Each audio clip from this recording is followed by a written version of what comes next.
ఇప్పుడు మనం ఈ వీడియోలో ప్రపంచంలో అతిపెద్ద హైవే అయితే ఉందన్నమాట. అది 14 దేశాలను అయితే చుట్టేస్తుందన్నమాట ఈ హైవే. అయితే ఈ హైవే ఎక్కడుంది, ఇది ఎన్ని కిలోమీటర్లు ఉంటుంది అనే విషయాన్ని మనం ఈ వీడియోలో డిస్కస్ చేద్దాము.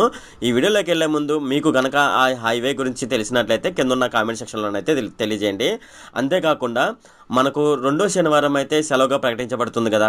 సో ఈ రెండో శనివారం ఎందుకు సెలవుగా ప్రకటించబడుతుంది, ఇది ఎప్పటి నుంచి మనకు రెండో శనివారం సెలవుగా ప్రకటించడం జరిగింది అనే విషయాన్ని కూడా తెలుసుకుందాము. అంతేకాకుండా మనకు 500 నోట్ అయితే రద్దవుతుందని ఈ మధ్యకాలంలో సోషల్ మీడియాలోనైతే బాగా వీడియోస్ వైరల్ అవుతున్నాయి. అలాగే దీనికి సంబంధించి పోస్టులు కూడా పెడుతున్నారన్నమాట. ఇప్పుడు ఇందులో నిజమెంత ఉంది అనే విషయాన్ని అయితే మనం ఈ వీడియోలో డిస్కస్ చేద్దాము.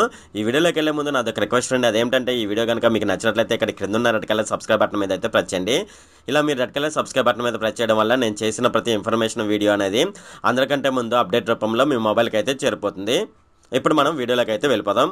మనం చూసిన రోడ్లు ఏంటంటే కొన్ని రోడ్లు అయితే గ్రామాలు కలుపుకుంటూ పోతాయి, కొన్ని రోడ్లు అయితే మండలాలు కలుపుకుంటూ పోతాయి, కొన్ని రోడ్లు అయితే జిల్లాలు కలుపుకుంటూ పోతాయి, కొన్ని రోడ్లు అయితే రాష్ట్రాలను కలుపుకుంటూ పోతాయి అనమాట. ఇలా రాష్ట్రాలు కలుపుకుంటూ పోయే వాటిని హైవేలుగా మనం అయితే అనడం జరుగుతుందనమాట. మన దేశంలో కూడా అతిపెద్ద హైవే అయితే ఉందన్నమాట. అది ఏంటంటే హైవే 44 అనమాట. సో ఈ హైవే అయితే మన దేశంలో అతిపెద్ద హైవేగా మనం అయితే చెప్పవచ్చు. ఈ హైవే పొడవు వచ్చేసేసి మొత్తం 3745 కిలోమీటర్లు అనమాట. అయితే ఇది కన్యాకుమారి నుంచి మొదలై శ్రీనగర్ వరకు అయితే ఉంటుంది. అయితే ఇదే మనకు ఇండియాలో అతిపెద్ద హైవే అనమాట. ప్రపంచంలోనే అతిపెద్ద హైవే ఉంది. ఇది 14 దేశాలను అయితే చుట్టూ వస్తుంది. మనం ఆ హైవేలో స్టార్ట్ అయ్యి ప్రయాణించగలిగితే మొత్తం 14 దేశాలు అదైతే చుట్టేస్తుంది అనమాట. అంత పెద్ద హైవే అయితే ఉంది. ఈ అతిపెద్ద హైవే వచ్చేసేసి మనకు అమెరికాలోనైతే ఉందన్నమాట. ఇది ఉత్తర అమెరికా దక్షిణ అమెరికాను కలిపే పాన్ అమెరికా హైవే అని దీన్ని అంటారనమాట. అయితే ఇది అలాస్కాలో స్టార్ట్ అయ్యి అర్జెంటీనా వరకు అయితే ఈ రహదారి అయితే కొనసాగుతూ ఉంటుంది. ఈ రహదారి అనేది 14 దేశాలను కలపడం మాత్రమే కాకుండా 2 మహాద్వీపాలకు కూడా ఇదైతే కలుపుతూ ఉంటుంది అనమాట. అయితే ఈ రూటు ఫస్ట్లోనైతే సింగిల్ రూట్గా దీన్ని పెట్టడం జరిగిందనమాట. అంటే దీని నిర్మాణం అయితే సింగిల్ రూట్గానైతే స్టార్ట్ చేయడం జరిగింది. ఇది ఎప్పుడు స్టార్ట్ చేశారంటే 1923లో దీనికైతే తొలి అడుగు అయితే పడడం జరిగింది అనమాట. అంటే సింగిల్ రూట్గా. ఇప్పుడైతే డెవలప్ అవుతున్న కొద్దీ దాన్ని డబుల్ రూట్గా అలాగే ట్రిపుల్ రూట్గానైతే దాన్ని అయితే మార్చడం జరిగింది అనమాట. అయితే ప్రస్తుతం అయితే ప్రపంచంలో అతిపెద్ద రూటు ఇదేనమాట. దీని పేరు వచ్చేసేసి పాన్ అమెరికా హైవే అని దీన్ని పిలవడం జరుగుతుంది అనమాట. ఈ హైవే వివిధ దేశాలను కలుపుతూ పోతుందని విన్నాం కదా. అయితే ఏ దేశానికి ఆ దేశం అయితే దాన్ని డెవలప్ చేస్తుంది అనమాట. అంటే ఫర్ ఎగ్జాంపుల్ మన ఇండియా మీద కూడా వెళ్తుంది అనుకోండి, మన ఇండియాలో ఉన్న రోడ్ని అయితే మనం డెవలప్ చేసుకుంటాం. అలాగే ఇది వేరే దేశం గుండా పోతుంది అనుకోండి, ఆ వేరే దేశం వాళ్ళు ఆ రోడ్ని అయితే వాళ్ళు డెవలప్ చేసుకుంటారు అనమాట. ఇలా ఏ దేశం వాళ్ళు ఆ దేశం వాళ్ళు అయితే ఆ హైవేని డెవలప్ చేసుకుంటూ ఉంటున్నారు అనమాట. అయితే దీనికి సంబంధించి మనం ఇప్పుడు ఈ 14 దేశాలు డెవలప్ చేస్తున్నాయని విన్నాం కదా. అందులో ఒక 110 కిలోమీటర్లు మాత్రం ఇప్పటి వరకు అయితే నిర్మాణం పూర్తి కాలేదనమాట. ఈ భాగాన్ని డారియన్ గ్యాప్ అని అంటారనమాట. ఇది పనామా కొలంబియాలకు మధ్య అయితే ఉంటుంది. ఈ డారియన్ గ్యాప్ అని మనం ఇప్పుడు విన్నాం కదా. అయితే ఇక్కడ ఈ డారియన్ గ్యాప్ అనే ఈ ప్రాంతంలోనైతే కిడ్నాప్లు, డ్రగ్ ట్రాఫికింగ్, స్మగ్లింగ్ తదితర కార్యక్రమాలు అయితే ఈ డారియన్ గ్యాప్లోనైతే జరుగుతూ ఉంటాయి అన్నమాట. ఈ డారియన్ గ్యాప్లో ప్రయాణించాలంటే ఎవరైనా సరే భయపడుతూ ఉంటారు. ఎందుకంటే ఇక్కడ అక్రమ కార్యక్రమాలు అయితే జరుగుతూ ఉంటాయి కాబట్టి 110 కిలోమీటర్లు ఉన్న ప్రాంతంలో వెళ్ళడానికి అయితే ఇష్టపడరు అనమాట. ఒకవేళ ఆ ప్రాంతాన్ని దాటాలంటే బోటు సహాయంతోనూ లేదంటే ప్లేన్ సహాయంతోనైతే ఆ ప్రాంతాన్ని దాటి అవతలకి వెళ్ళడం జరుగుతుందన్నమాట. ఇప్పుడు ఈ హైవే అనేది 14 దేశాలను దాటుతూ పోతుందని ఇప్పుడు విన్నాం కదా. ఈ 14 దేశాలు ఏమిటనేది ఇప్పుడు మనం చూద్దాము. ఒకటి వచ్చేసేసి యునైటెడ్ స్టేట్స్, రెండు వచ్చేసేసి కెనడా, మూడోది వచ్చేసేసి మెక్సికో, నాలుగోది వచ్చేసేసి గ్వాటెమాలా, ఎల్ సాల్వడార్, ఆరోది వచ్చేసేసి హోండురాస్, ఏడోది వచ్చేసేసి నికరాగ్వా, ఎనిమిది వచ్చేసేసి కోస్టారికా, 9 వచ్చేసేసి పనామా, 10 వచ్చేసేసి కొలంబియా, 11 వచ్చేసేసి ఈక్వెడార్, 12 పేరు, 13 చిలీ, 14 అర్జెంటీనా అనమాట.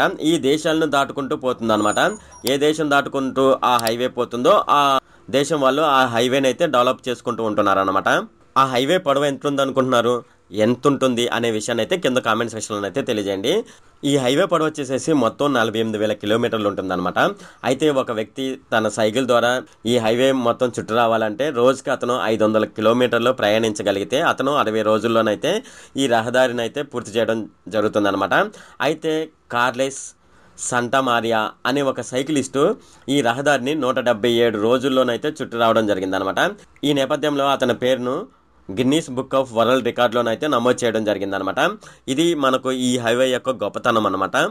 అయితే ఈ పాన్ అమెరికన్ హైవే ప్రపంచంలోనే అత్యంత పొడవైన మోటరబుల్ రోడ్డుగానైతే ఇదైతే గిన్నిస్ బుక్ ఆఫ్ రికార్డ్ అయితే చోటు సంపాదించుకుంది.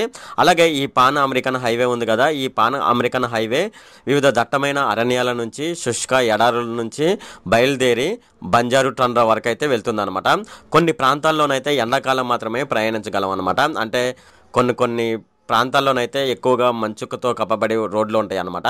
సో అటువంటి ప్రాంతాల్లో మనం ప్రయాణించాలంటే ఎండాకాలంలో మాత్రమే ప్రయాణించవచ్చు అనమాట. అయితే మనకు చాలామందికి అయితే మన ఇండియాలో అలాగే కొన్ని రాష్ట్రాల్లోనైతే సెకండ్ సాటర్డే సెలవు ఇవ్వడం జరుగుతుంది కదా. అసలు ఈ సెకండ్ సాటర్డే సెలవు ఇవ్వడం అనేది ఎప్పటి నుంచి వచ్చిందనేది ఇప్పుడు మనం చూద్దాము. మనకు పూర్వకాలంలో చూసుకున్నట్లయితే రాజుల కింద పనిచేస్తూ ఉంటారు కదా కొంతమంది. సో ఈ రాజుల కింద పనిచేసే ఒక అధికారి తన తల్లిదండ్రులను చూసుకోవడానికి ఆదివారం ఇంటికి వెళ్తూ ఉండేవాడు అనమాట. అంటే అతను తల్లిదండ్రులు వేరే చోట్ల ఉండేవాళ్ళు అనమాట. సో వాళ్ళ తల్లిదండ్రులను చూసుకోవడానికి అతను ప్రతి ఆదివారం వెళ్తూ ఉండేవాడు అనమాట. అలాగే కొన్ని రోజులు అతనుకు ఆదివారం సెలవు లేకపోవడంతో అతను వాళ్ళ తల్లిదండ్రులను కలవడానికైతే వెళ్ళలేదన్నమాట. అలా వెళ్ళని పక్షంలో వాళ్ళ తల్లిదండ్రులే ఇతని దగ్గరికి రావడం జరిగింది అనమాట. అంటే ఇతను తల్లిదండ్రులను చూడడానికి వెళ్ళలేదు కాబట్టి వాళ్ళ తల్లిదండ్రులు ఇతన్ని చూడడానికి రావడం జరిగింది. ఇలా వచ్చిన క్రమంలో రాజుగారు అది గమనించాడు అనమాట. అది గమనించి ప్రతి నెల సెకండ్ సాటర్డే సెలవిస్తే అందరూ వెళ్ళి వాళ్ళ తల్లిదండ్రులు కానీ వాళ్ళకి ఏమైనా పనులు కానీ ఉన్నాయి అనుకోండి అవి చేసుకుంటారనే ఉద్దేశంతో అప్పటి రాజు అయితే ఆ సెకండ్ సాటర్డేని సెలవుగా ప్రకటించడం జరిగింది. అది కంటిన్యూగా ప్రజెంట్ అయితే నడుస్తూ ఉందన్నమాట. చాలా ప్రభుత్వ కార్యాలయాలు అయితే సెకండ్ సాటర్డే సెలవుగా ప్రకటించడం జరిగిందనమాట. దాంట్లో మోస్ట్గా చూసుకున్నట్లయితే బ్యాంకులు అలాగే రెవెన్యూ డిపార్ట్మెంట్లు కూడా మనకు సెకండ్ సాటర్డే సెలవుగా ప్రకటించడం జరుగుతుందన్నమాట. కొన్ని కార్యాలయాలు అయితే సెకండ్ సాటర్డే కూడా వర్కింగ్ డేగా ఉంటుంది. అయితే ఈ మధ్యకాలంలో మనకు సోషల్ మీడియాలో ఒక న్యూస్ అయితే వైరల్ అవుతుంది. అదేమిటంటే శ్రీరాముడు ఫోటోతో ఉన్న 500 నోట్ అయితే మనకు ఫేస్బుక్లోను వాట్సాప్లోను సెండ్ చేస్తున్నారనమాట చాలామంది. అదేమిటంటే మనకు ఈ నెల జనవరి 22న అయోధ్యలో శ్రీరామ మందిరానికి సంబంధించి ప్రారంభోత్సవం ఉంది కదా. ఈ ప్రారంభోత్సవంలో భాగంగా వీళ్ళు 500 నోటు మీద గాంధీ ఫోటో తీసేసేసి శ్రీరాముడి ఫోటో వేస్తారని, అలాగే ఈ గాంధీ ఫోటో ఉన్న నోట్లు రద్దు చేసి శ్రీరాముడి ఫోటోతో ఉన్న నోట్లు చలామణిలోకి తీసుకురావడం జరుగుతుందని అయితే చాలామంది అయితే సోషల్ మీడియాలోనైతే దీన్ని వైరల్ చేస్తున్నారన్నమాట. దీనికి సంబంధించి కేంద్ర ప్రభుత్వం అయితే ఈ న్యూస్లో ఎటువంటి నిజం లేదు. ఇంతకు ముందున్న 500 నోట్స్ అయితే నడుస్తూ ఉంటాయి. అంతేగాని కొత్తగా ఆ ప్లేస్లోనైతే శ్రీరాముడి ఫోటోతో ఉన్న నోట్లు అయితే విడుదల చేయడం జరగదని అయితే వీళ్ళైతే చెప్పడం జరిగిందనమాట. అయితే మనకు ఇండియాలో ఈ 500 నోట్స్ అయితే రద్దు చేస్తున్నారు అని చెప్పే న్యూస్ అయితే కరెక్ట్ కాదనమాట. ఇది ఫ్రెండ్ ఈ వీడియో కనుక మీకు నచ్చినట్లయితే ఇక్కడ కింద ఉన్న రెడ్ కలర్ సబ్స్క్రైబ్ బటన్ మీద అయితే ప్రెస్ చేయండి. అలాగే ఈ వీడియోని మీ ఫ్రెండ్స్ అండ్ ఫ్యామిలీ మెంబర్స్కి అయితే షేర్ చేయండి. అలాగే ఈ వీడియో సంబంధించి ఏమైనా కామెంట్లు ఉన్నాయి అనుకోండి నాకు తప్పనిసరిగా కింద ఉన్న కామెంట్ సెక్షన్లో అయితే తెలియజేయండి. ఈ వీడియో అంతే friend. Okay, thank you friend.